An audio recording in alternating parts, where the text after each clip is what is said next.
May isang tanong lang din ako, kung paano tayo, nasaan na ang mga pangakong hindi ka titingin sa iba. Ay, Beats. You are listening to Cypher Masasawa ko ang ating kwento na parang isang alamat na kung saan paano na tayo ayun ang siguradong eksakto na pamagat. Ningas na nagsilbing gabay sa tumatakbong relasyon sa dilim. Malapit nang maubos at hindi alam ang solusyon kung paano sagipin.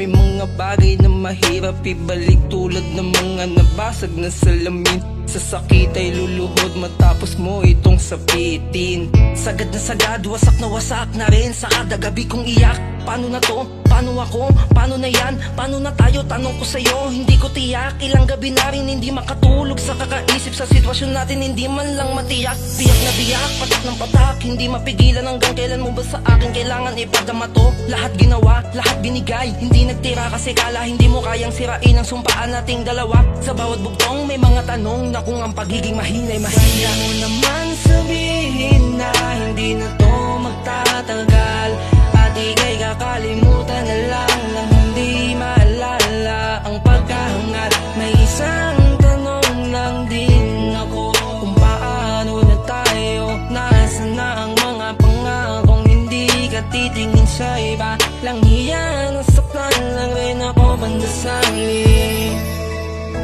Akala ko dati masaya na ako at kampante, di na kailangan bantayan ka pa palagi-lagi. Kasi nakilala kitang mabait, hindi maarte, pero lumabas ang ugali pala'y napakagrabe. Kaya sinabi sa sarili kung mamahalin ka o magsisisi. Napapaisip palaging tanong, kailan matatapos palaging rason mo sa'kin palaging na lamang ganon. Mula na kasama barkada laging may bulong, kaya pagtatanungin ka walang matinong sagot sa paulit-ulit kong tanong.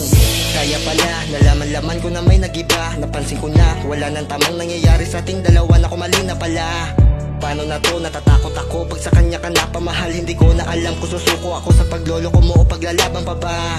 Ngayon malinaw na nga sa'kin to lahat. Pagod na akong masaktan sa ginawa mo, puso'y wasak. Kasi habang nakikita ka, mas lalo lang nasasaktan ang damdamin. Kung patuloy pa rin magmamahal kahit di maamin, ako na lang ang lalayo. Pwede mo naman sabihin na hindi na to magtatagal, at ika'y kakalimutan na lang nang hindi maalala ang pagkahangat. May isang tanong lang din ako, kung paano na tayo, nasaan na ang mga pangakong hindi ka titingin sa iba.